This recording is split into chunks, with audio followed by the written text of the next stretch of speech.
नमस्कार दोस्तों। आज हम आपको एक राजकुमारी और मटर की कहानी सुनाने जा रहे हैं। ऐसी ही अच्छी अच्छी कहानियाँ सुनने के लिए चैनल को सब्सक्राइब करें। किसी राज्य में एक बहुत ही बलवान राजा का राज चलता था। उसकी रानी भी बहुत सुंदर और समझदार थी। राजा रानी को एक पुत्र था। दोनों में अपने पुत्र के पालन पोषण से लेकर उसकी शिक्षा दीक्षा में किसी तरह की कोई कमी नहीं होने दी थी। राजकुमार भी बहुत सुंदर था। उसका व्यवहार विनम्र था और वह हर एक से सुयोग्य पुत्र व राजकुमार था। वह पड़ोसी राज्य के राजा राजकुमार से अपनी पुत्रियों का विवाह करना चाहते थे।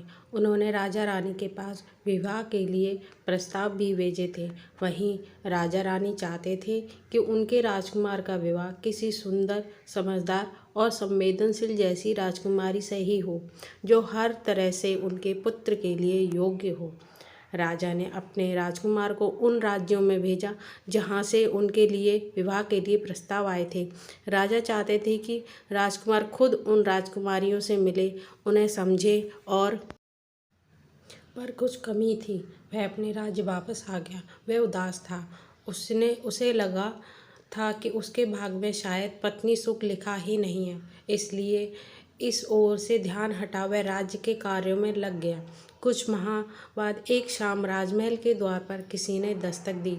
जब द्वार खोला गया तो सामने एक लड़की खड़ी थी।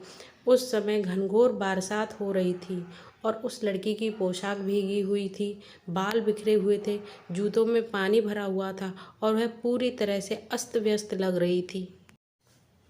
उसने द्वारपालों को बताया कि वह पड़ोसी राज्य की राजकुमारी है और बरसात में फंस गई है। ऐसे मौसम में आगे जाना संभव नहीं है, इसलिए रात गुजारने इस राज्य के राजा के शहर में आई है। द्वारपाल उसे राजा रानी के पास ले गए।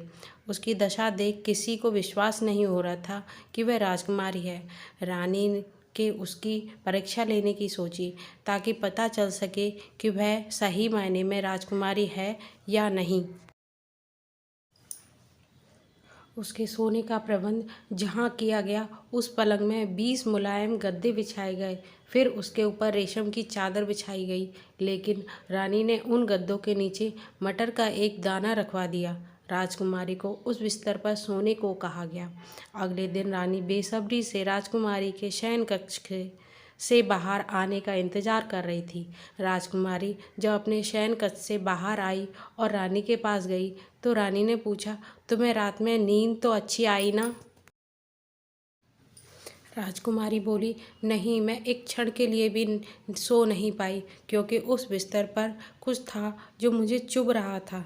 यह सुनकर रानी को विश्वास हो गया कि वह सही मायने में राजकुमारी है। 20 गद्दों के नीचे रखे मटर को दाने को सही को जो महसूस कर ले, ऐसे ये संवेदनशीलता एक राजकुमारी की हो सकती है। रानी को राजकुमार के लिए ऐसी ही राजकुमारी की तलाश थी। राजकुमारी को उसके राज्य में छोड़ने स्वयं राजा और रानी गए।